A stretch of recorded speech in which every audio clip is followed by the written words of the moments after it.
friends! Welcome back to our channel. Well, it's named after me apparently because it's Alexa Loves Books. I've been trying to convince Mackie to change our channel name so that he's in it. But anyway, I digress. Welcome to the channel. We're here with another episode of What We Read. Yes, we are. And we're going to be talking about the books we've read since the last time you saw our video. I'll link to the last one down below. We are now on episode 11. That's right. I didn't know the number. That's why I made her finish my sandwiches. Okay. Oh, sandwiches. I'm hungry. It's almost lunchtime. Really need anyway, to eat right I feel now. like we're getting so distracted right now. We don't know how to video, speak, anymore. Anything. So, first book I want to talk about is Unearthed by Amy Kaufman and Megan Spooner. This is the first of a duology, and it is a story where Earth is basically suffering the results of climate change and environmental pollution, and everything is falling apart, essentially. Scientists have discovered an encrypted message from an alien race that they've dubbed the Undying, and it turns out that this alien race has this planet, Gaia, where they have sort of the same atmospheric conditions as Earth. The scientists and all the politicians and everyone on Earth is trying to find out more about the Undying and their technology in the hopes that maybe something will help them, you know, help Earth recover. Anyway, this story centers around two teenagers.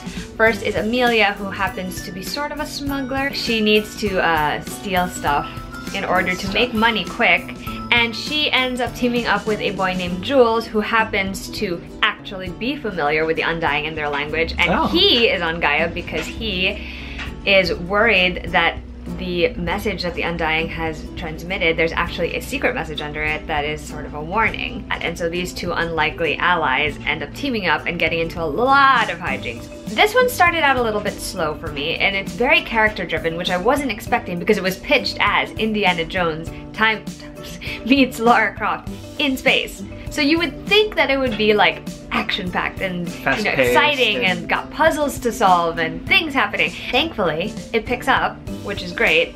And by the end of the book, I was like, wait, what? It ends there? How could you do this to me? This is where we're at. While I'm still not invested in their romance or relationship, I will say that I am curious to see how they play out the rest of the events. It has a very Doctor Who ending. At least to me it felt very Doctor Who, which is a little bit unexpected, but not unwelcome. So, if you're looking for something that's a bit more science fiction light and something more character driven than action driven, this may be a book you want to check out. Awesome. What's your next book? This is the book, weirdly enough, this is the book that changed my reading pace. And it's Jane Eyre by Charlotte Bronte, which is a very strange thing to say because it's a classic and they don't normally read as fast. Also, it's a chunker. It's like 500 pages long. So I'm just like, I'm very surprised to be able to say this, but I think it was because I had gone into it expecting it to be slow and like it would be a harder read for me. It's about an orphan named Jane, obviously, and she is living with a family who doesn't necessarily appreciate her, and they ostracize her. But when she gets sent away to school and she starts to study and she, you know, makes friends and makes allies at this school, she is starting to come out of her shell, and eventually, craving adventure, she ends up becoming governess to a little girl at a place called Thornhill, where eventually she meets the master of Thornhill named Mr. Rochester, and a lot of other things happen. Again, it's a very character-driven story because it really centers around Jane and her development, and everything else that's outside of that, what happens to her, what choices she makes, the relationships she pursues, those are like secondary to the way that she herself morphs throughout the story, and I think that's what fascinated me so much. It was weird too because I was not expecting to get a Little Princess and Anne of Green Gables vibes from it, but I did, which is very, very interesting to me. I really ended up enjoying this one. I actually flew through it, like in terms of like classics reading, which I'm really, really glad about, and I ended up really enjoying it. So I am glad that I was able to cross off one classic from my classics TBR this year, and hopefully I will be doing that again next month. Okay, well, the next book that I read is also one that I really, really enjoyed, and that's The Hazelwood by Melissa Albert. By the time this video goes up, this one will be out because it's out on January 30th. That's the Tuesday. It is essentially the story of a girl named Alice and her mom, and they are related to a woman named Althea Proserpine, and she has written this collection of fairy tales that are a bit dark and creepy, and they're set in a place called the Hinterlands. When Althea dies, so almost simultaneously, Alice's mother gets kidnapped and she's taken to the Hinterlands, which it turns out is an actual place that exists.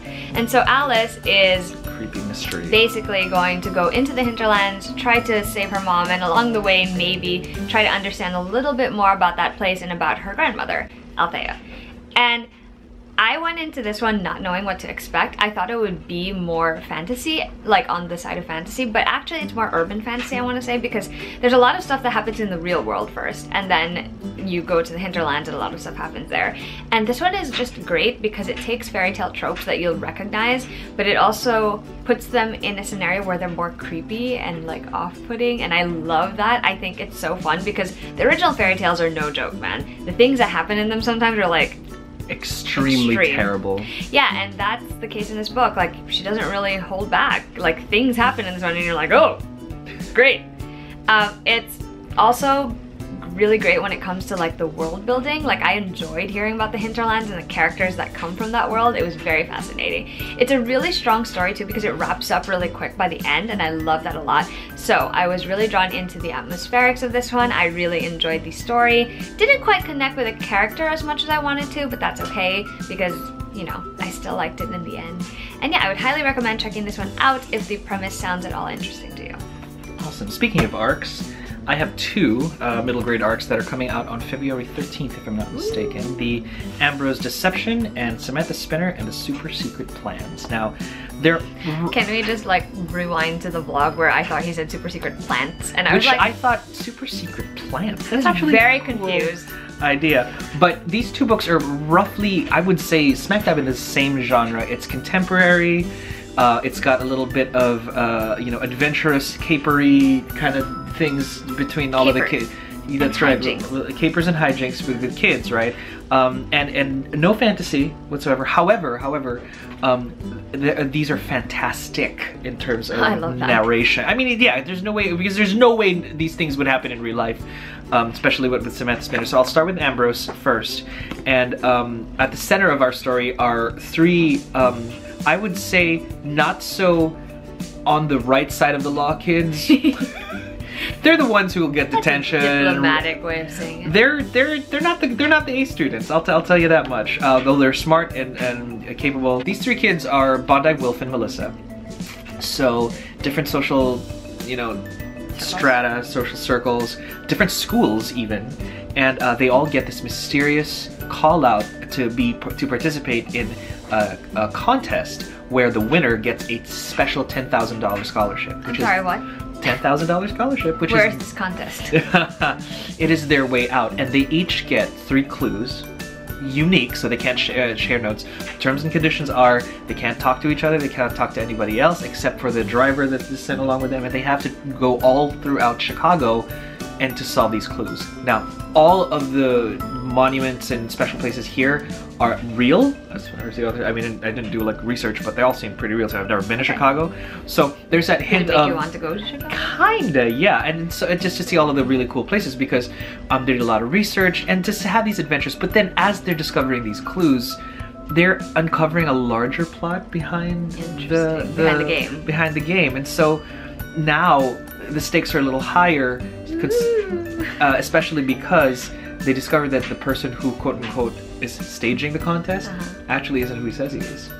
So I know it was fun. I mean, it was great. It was a little lengthy for me pace wise because I'm just like, so what's happening next? And then it's so hard to get 3 POVs because they're so different. Melissa is smart and she's the kind of girl who will sell test answers.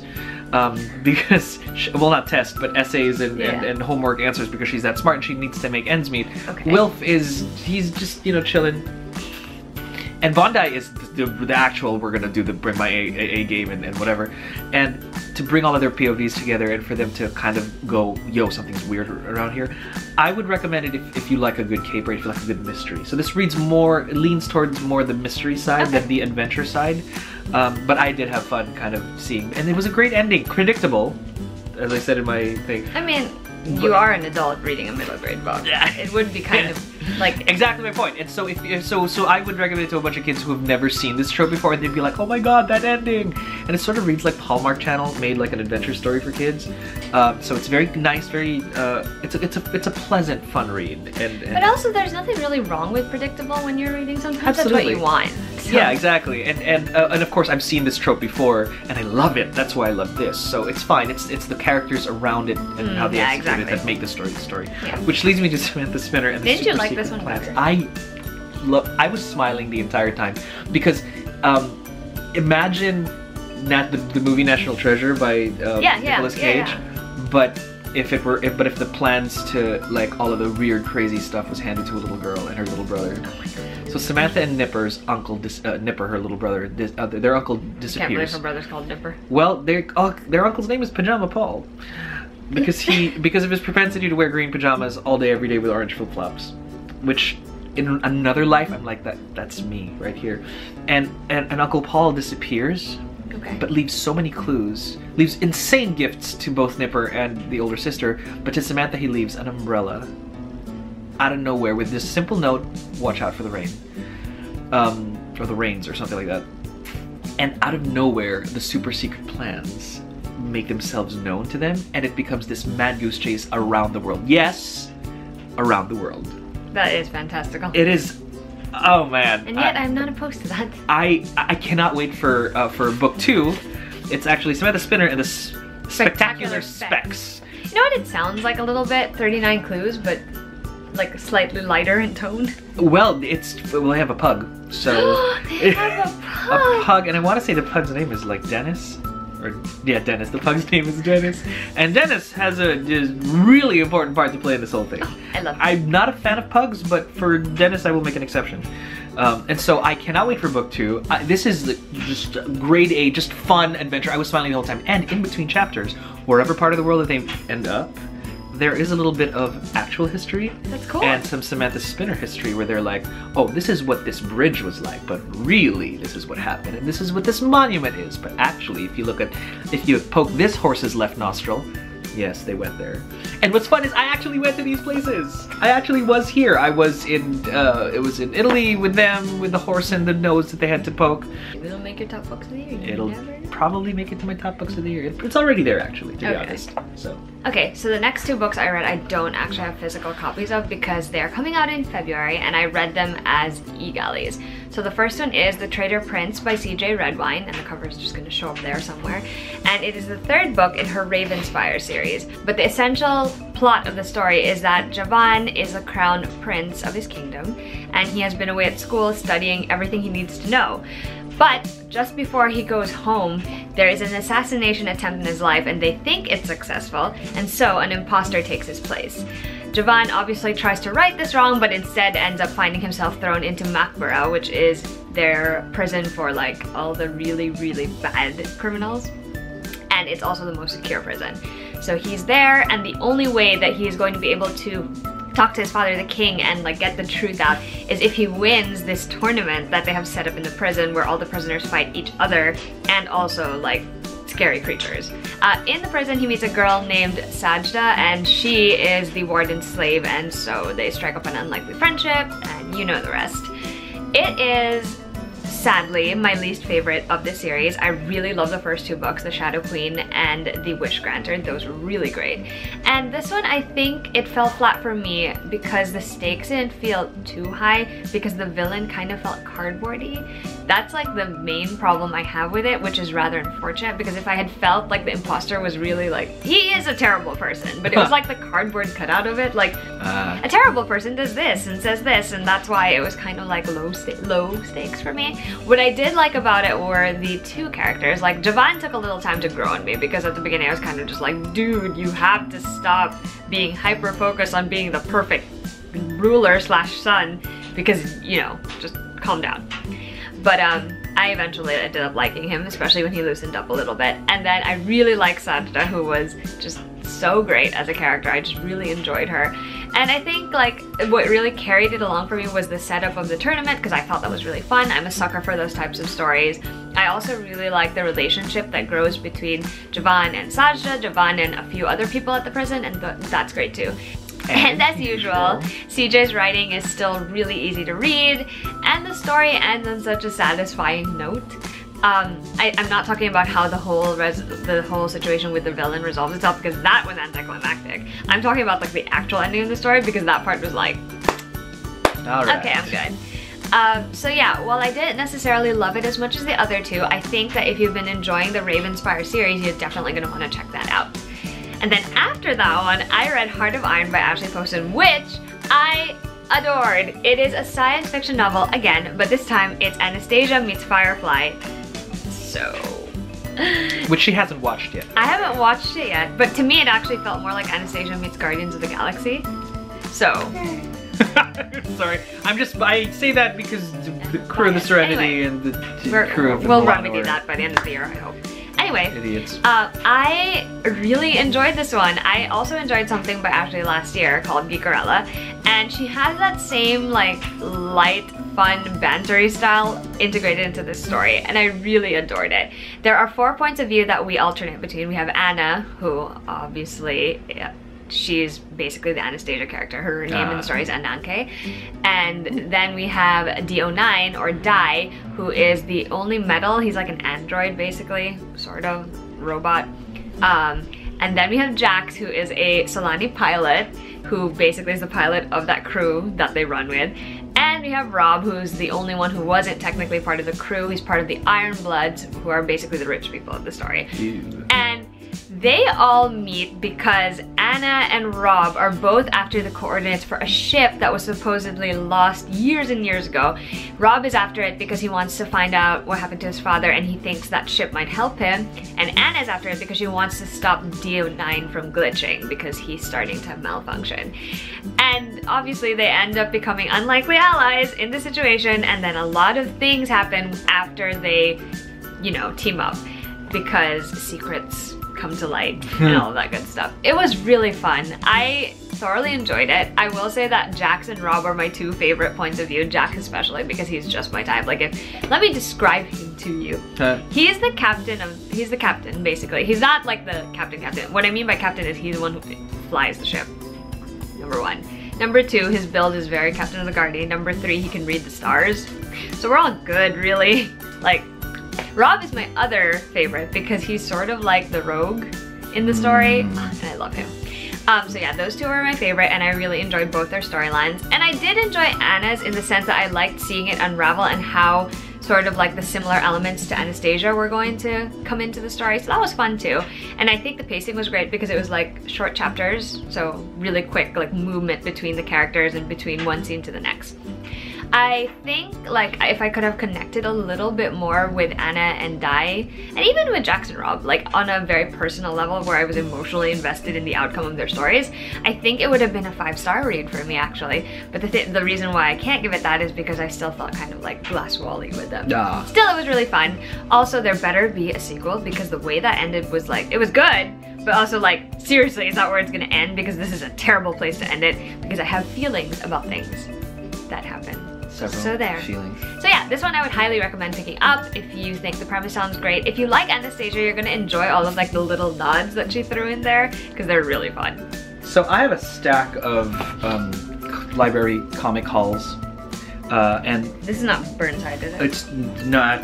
It's beyond Burnside, and I sort of skipped all the way through to the rebirth version of Batgirl because, you know, why not? And I figured I might as well catch up with what Babs has been doing. Almost reluctant to kind of check it out, but then when I finally did, oh man, it was so good. I really love, okay, so this team of Hope Larson, Raphael Albuquerque, and David McCaig have really brought Babs to life in a way that I feel that is sort of, it's truly a rebirth actually. And this is Batgirl on vacation in Japan. That's where we start. I know, it's just so fun. Japan. And of course she's speaking the language, and she knows all of the languages, and she has her eidetic memory.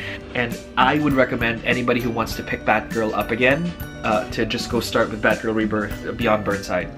So she was awesome, and she has reclaimed that purple and yellow mantle. So it's super cool. Well, the next book I read is a non-fiction book, and that book is The Life-Changing Magic of Tidying Up, The Japanese Art of Decluttering and Organizing by Marie Kondo. Speaking of chores. Well, anyway, it's funny because I actually have had this book for a while because my sister Mel gave it to me for Christmas, I think in 2013 or 2014. I think 2014. In any case, it is basically a book where Marie talks about her method, the KonMari method, and teaches you how to utilize it in your own life with all of the stuff that you wanted to tidy up. Funny story, I started the book and finished it on the same day, and the same night I was like, oh, I'm gonna clean my closet. Which you probably saw in the vlog. And it was a very successful thing because I really liked certain aspects of what she said. I like the way that she said you should appreciate the things you own because they do their purpose for you. Like your clothes obviously keep you clothed, your shoes or your bag carries the weight of your stuff, stuff like that. And I also really liked that she said that what is the point of surrounding yourself with things if not all those things bring you joy?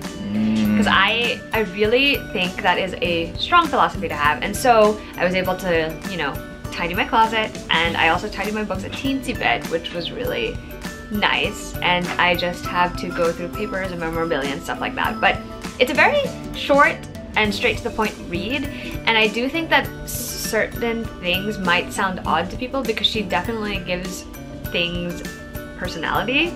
Like she acts like they're, you know, she kind of conscious. They have a consciousness. them. Yes, she personifies them. That's the word. Everything's anthropomorphic now. Yeah, but it's really interesting to see her take on this. It's always interesting for me as someone who likes being neat and organized to see what other people have to say about it. And I feel like I did take away something from this book. So yeah, would still recommend checking this one out. Lovely. What else you got? I then decided I needed a break from all of my science fiction and fantasy reads, so I went for a contemporary, and that is Who's That Girl by Mary McFarlane. This is the second book that I've read from her, and it centers around a woman named Edie who finds herself in a compromising position at a colleague's wedding.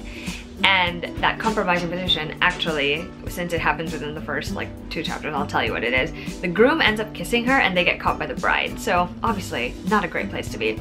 And so to avoid any sort of conflict in the workplace, she's sort of exiled to her hometown of Nottingham, and there she's given the job of being a ghostwriter for the autobiography of this famous actor named Elliot Owen. And while she's in her hometown, she sort of starts to discover like what she really wants out of life, and she starts realizing which relationships are really important to her in life. And she also starts to appreciate her hometown because she ran away from her hometown to London to work there because she just was like, small town, I'm leaving, bye. But now that she's back, she's starting to appreciate it for what it is because her family's there, her 2 best friends are there, and of course she gets to spend time with Elliot Owen, who is not anything like she expected. And so this one pretty much plays out how you would expect any women's fiction to play out. It was fun, and it gave me a very Sophie Kinsella vibe. However, I don't think the writing is quite to my taste. This is the second book that I've read from this author, and while I did like it, I also feel like I'll ultimately end up forgetting it by like next month.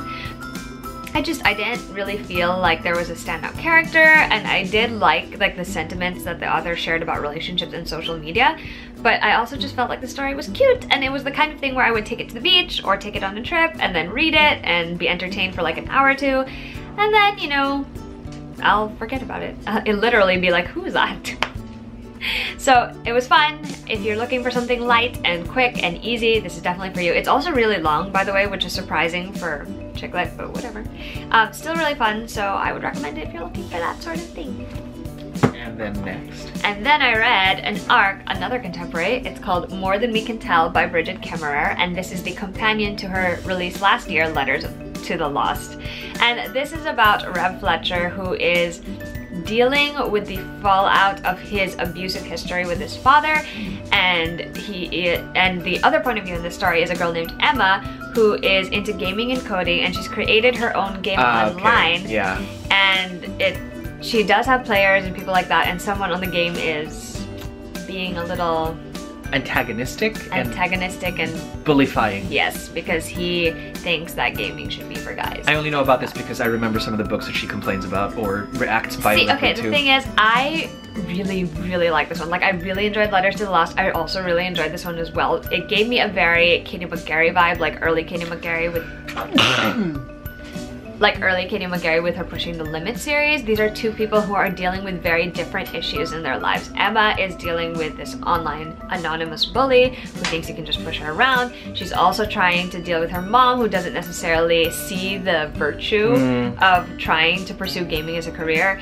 And she's dealing with the fallout of like her parents' tension in their house. And then Rev, on the other hand, he's adopted, so he's also dealing with his feelings towards his birth father, who was the one who abused him for years, and trying to make peace with himself because he's afraid that he's inherited his father's tendencies.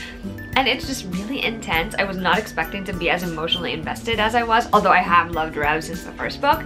But it was really good. I really enjoyed the buildup of Emma and Rev's relationship. I also enjoyed the fact that we get to see characters that were mentioned in the first book and this one again, and that was lovely. It was just one of those stories where I just could not put it down once I'd started it because it was so compelling. I just had to know how it was gonna end for Rev and for Emma, and I really, really, really enjoyed it. So yeah, would definitely recommend that you guys check this one out when it's out. I believe it comes out on March 6th. Cool. Now, we were at BookNet Fest in Florida at a panel for a bunch of authors, right? And one of the panelists was a guy named Levi Black. Now, Levi Black, one of my favorite things about hearing him talk was he was like, you know, at one point in time when they were sharing their author stories, he was reading a particularly bad book, and he's like, you know what, I would write better than this. And then at that moment he was like, you know what, I will write better than this. And he goes out, sits down, writes his first manuscript, and lo and behold, what came out of that was Red Right Hand. Now, at that time, I think I'd already received this book from Tor, and it was definitely on the TBR, but finally really just got around to reading it, and I'm telling you, the first few pages, I'm like, this man really does write well. Like, I was like hooked right away. And this is a book about Charlie Moore, and she is well, it says right here at the back, she isn't a hero, and she's not. She's a young woman who is struggling with like the terrible things of her past, just trying to get by, recovering from, you know, the wreckage of her trying to rebuild her life and that failing a little bit. Okay. And then out of nowhere, literally hell breaks loose in her house, and some crazy, insane force in the form of this kind of tall, almost Assyrian-looking man breaks into her life and changes things forever. Now, I was expecting vampires because they talked about vampires at that panel. Instead, we get, you know what, I will only spoil one thing about this book, and I'll say it with these words: Elder Gods. Ooh. That's right. This is actually based on Lovecraft mythos. So for somebody who pretty much fell into the Lovecraft, you know, kind of fandom through Elder Sign, I thought that was a cool game. And you get all the Elder Gods, Cthulhu, and all of these things. This is smack dab straight within that mythos. And so the man in black that has a red right hand, you'll know who he eventually is. And so if you're new to the Cthulhu mythos, this is a really nice sort of getting your feet wet and to sort of really just understand that piece. But if you're not new to the Cthulhu mythos, it's a great homage, and it's a really good it's a love story actually, almost an ode to if that's even weird to put love song and ode in the context of Cthulhu and the Elder Gods and all of that eldritch horror, but it is though, because it's so fresh and you're not dealing with the same old sort of 1920s characters that you always deal with every Cthulhu kind of video, like game and board game and whatever. And so to have a contemporary character in the form of Charlie Moore, who is a woman, she is strong, she is scarred, but she is not willing to go down without a fight, and to fight for whatever she needs to, smack dab in the middle of all of that crazy eldritch horror, is really great. So I would recommend this. I have Blackout Blues, or whatever that is, the next book, sitting on my TBR shelf right now, and I cannot wait to read that one. So my review for those two books are going to come up in the next couple of weeks. And the last book I wanted to show you guys is so adorable. Okay, it's just the cutest.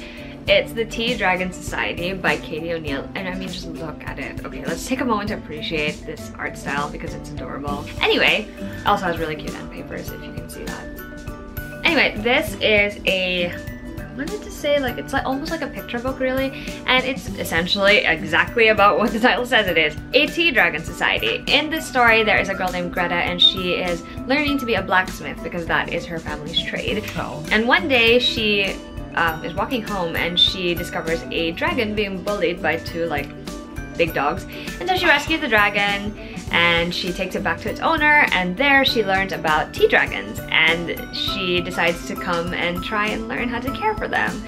So it is really cute because it's so simple, the story and the setup, and like you learn about the tea dragons and how there used to be a tea dragon society when there were more people who were taking care of tea dragons, and their tea is really special because you have to wait for it for a long time because it grows from their horns or their It basically grows on the dragon and then you harvest it. But what I didn't realize going into it was like if you drink the tea from a tea dragon, you can actually they actually help magically retain the memories that they've had with their owners. It is like the most adorable thing. That's why the chamomile dragon has chamomile flowers growing out of its I kind of wish like there's more to this, like there were more stories in it, because I would totally kill to read. Like I would kill to read about the rest of the Tea Dragon Society, let's be real, because we get to meet 2 members of it in this book. It's just so adorable and I really, really want a tea dragon. I was trying to decide what kind of tea dragon I want. They actually give you like a glossary at the back about the different kinds of tea dragons. And I think I would actually be most suited to a ginger tea dragon. Let me just read you what it says because it's so amusing. So ginger tea dragons are cautious and sensitive and very attuned to moods and emotions. They are less proud than the other dragons, but often shy and will openly display affection for their owner, but only in private. It is said that they can sense illness in people and will try to alert those around them if they think someone is unwell and needs attention. I married a ginger tea dragon. I also think, like, if not a ginger tea dragon, no, you would be, I know which one you would be suited to. I also think, like, I would want an Earl Grey tea dragon, because this one is more like, they're called little grandpas. They basically like routines and schedules, and they're quiet and they prefer watching things, but they can be silly, like when no one's looking, which is great. The one I think would suit Mackie is a hibiscus tea dragon. Hibiscus. Let me tell you why. Hibiscus tea dragons are second only to chamomile dragons in terms of easygoing nature. They love to eat, and especially to share food with their owners, and have more adventurous taste buds than most other dragons. They're also extremely sociable. Gee, I wonder who that sounds like. Well, if I were going to be an experiment in the Lilo and Stitch world, I would be the one that makes sandwiches, so... Works out. Anyway, it's the most adorable book ever. I really love the illustration style. It is something that I think I will definitely, like, recommend you get just so you can look at it and appreciate it. I know! Oh my god, an anime. Oh. Yes. I would love it so much. Clearly. Come on, Nickelodeon, pick it up. Anyway, I adored it. I think the illustration style is great, and I definitely think you guys should check it out. And that's a wrap. On all the books. On all the books that we've read so far this year, well, most of them. This month, for the Classics Reading Challenge, I will be rereading Pride and Prejudice and Sense and Sensibility by Jane Austen. Whilst I will try to read Pride and Prejudice and Zombies. And we can do a video together. And Sense and Sensibilities and Sea Monsters. Great. Okay, I'm sorry, I just had to do that. Alright, I hope you guys liked this video. If you have any questions about the books, or if you want to talk about the books, whether the ones in this video or the ones you've been reading, please leave a comment. He is way better at responding to them, but I'm trying. She runs everything, so what do I do? That's why I'm hesitant to say it's our vlog. No, it's not, it's yours. Ours. I'm just here for the cookies. That's basically, Well, if you like this video, please give it a thumbs up, and we would love it if you subscribe to the channel. We've been really excited because we hit 2K like at the end of last year, and we meant to do a giveaway, which you guys will see at some point. We'll see at some point. But yeah, so we're very excited about that.